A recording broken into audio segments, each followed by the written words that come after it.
वालेकुम वरहमतुल्लाह वबरकातुह। 11 ज़िक़ात विलादत इमाम रज़ा अलैहिस्सलाम की तारीख़ है। ये आपकी विलादत बासआदत तमाम आलम इस्लाम को मुबारक हो और आपकी विलादत की तारीख़ 11 ज़िक़ादा 148 हिजरी 2 जनवरी 766 ईस्वी है। आप इमाम रज़ा अलैहिस्सलाम शीओं के 8वें इमाम हैं और आपके वालिद माजिद का इसमें गिरामी इमाम मूसा काज़िम अलैहिस्सलाम है। आपका सिलसिला नसब पैगम्बर इस्लाम से मिलता है, हज़रत अली से मिलता है, हज़रत फ़ातिमा ज़हरा से मिलता है। आपकी शख्सियत पूरे आलम इस्लाम में नुमायाँ है और बड़ी हैसियत के मालिक हैं आप, और पूरा आलम इस्लाम आपके मज़ार अक़दस रोज़ा अक़दस खुरासान में, जिसे मशहद मुक़द्दस भी कहते हैं, खिंच खिंच के जाता है और सब आपकी ज़ियारत के लिए जाते हैं। आपकी विलादत बासआदत तो 11 ज़िक़ादा है और आपकी शहादत के लिए जो तारीख़ है वो 17 सफ़र 203 हिजरी, 29 सफ़र 206 हिजरी, ये मुख्तलिफ़ हैं, मगर ये सफ़र में आपकी शहादत है। और उसके बाद अगर हम गौर करें और बहुत गौर से देखें तो इमाम अलैहिस्सलाम के वालिद माजिद 7वें इमाम यानी इमाम मूसा काज़िम अलैहिस्सलाम हैं, और आपकी वालिद माजिदा का इसमें गिरामी शेरा, जिन्हें खैज़रान भी कहते हैं, और आप उनको नजमा भी कहा जाता है। चाहे नजमा, खैज़रान या शेरा, ये 3 नामों से आप याद की जाती थी। आप अपने अहद की बड़ी अजीम खातून थी और आपसे मसाइल शरइया मालूम करने के लिए लोग आते थे। आप अक़ल और दीन के एतबार से अपने अहद की तमाम औरतों में, तमाम ख़वातीन में मुमताज़ थी। आपका बयान ये है कि जब मेरे लाल का नूर मेरे शिकम में मुंतकिल हुआ और मेरे रहम में मुंतकिल हुआ तो मैंने कभी भी अपने यहाँ कोई भारीपन नहीं महसूस किया और न ही कभी कोई तकलीफ़ महसूस की, बल्कि मुझे ऐसा महसूस होता था कि कोई वली खुदा और किसी ऐसी शख्सियत को मेरे यहाँ वदीयत किया गया है कि जो वली खुदा है और अहम तरीन शख्सियत के मालिक है। तो जनाब नजमा या जनाब खैज़रान या जनाब शेरा अपने अहद की मुमताज़ ख़वातीन में शुमार होती थी और बहुत अजीम खातून थी और अक़्ल व दीन के एतबार से सबसे नुमायाँ हैसियत की मालिक थी। इमाम रज़ा अलैहिस्सलाम के लिए ये खुसूसियत है कि इमाम रज़ा अलैहिस्सलाम को मामून ने अपना वली अहद बनाया था। वली अहद के मानी ये है कि मेरे बाद जो जानशीन होगा वो इमाम रज़ा अलैहिस्सलाम होगा।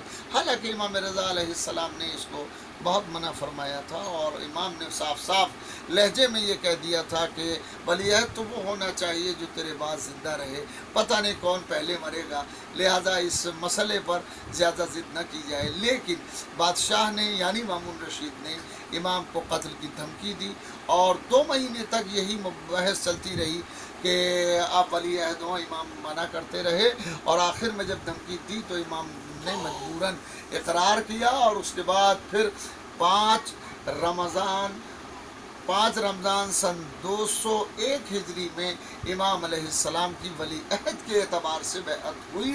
लेकिन इमाम अलैहिस्सलाम की शहादत वली अहदी के ज़माने में ही हो गई और वो शहादत की दास्तान ये है कि इमाम अलैहिस्सलाम को एक रोज़ बुलवाया, बादशाह ने, मामून ने बुलवाया और मामून ने अंगूरों में जहर मिला के इमाम को दे दिया और तारीख़ों के बयानात के मुताबिक इमाम की शहादत उन्हीं जहरालूद अंगूरों से हुई। इमाम अलैहिस्सलाम जिस ज़माने में वली अहद थे उस ज़माने में लोग आकर के आपसे मसाइल शरिया पूछते थे। मरो उस वक्त दारुस्सल्तनत था और अमीन कत्ल हो चुका था जो मामून का भाई था, और अमीन को मामून ने कत्ल किया था। इस वजह से अरब पूरे नाराज़ थे और अरबों को खुश करने के लिए ही ये चाहता था कि इमाम को वली अहद बना दिया जाए, बनी फ़ातिमा से किसी को वली अहद बनाया जाए, और इमाम से बड़ी शख्सियत उस वक्त मौजूद नहीं थी। जिस ज़माने में इमाम वली अहद सल्तनत थे उस ज़माने के ताल्लुक़ से अबू सल्त हिरवी ने एक बयान नक़ल किया है कि जिसे सिक़ा और अकाबिर उलमा तस्लीम करते हैं और उन्होंने अपने अपने यहाँ नक़ल किया। साहिब इसबातुल हुदात ने इस बात को अपने यहाँ नक़ल किया। शेख सदूक़ अलैहिर्रहमा اور جناب علامہ حر عاملی جیسی شخصیات نے اس بات کی تصدیق کی کہ ابو السلط ہروی کا بیان یہ ہے، اور ابو السلط ہروی سے منسوب روایت کو، اس منسوب روایت کو سب نے اپنے یہاں نقل فرمایا۔ ابو السلط کہتے ہیں کہ امام علیہ السلام تمام زبانوں پر عبور رکھتے تھے، تمام زبانوں کو جانتے تھے۔ جس طرح کا کوئی شخص آتا تھا اور جہاں جہاں سے کوئی شخص آتا تھا، امام علیہ السلام اس کو اسی کی زبان میں جواب دیتے تھے۔ امام جب گفتگو فرماتے تھے اور اس سے بات چیت کرتے تھے تو اسی کی زبان میں بات چیت کرتے تھے۔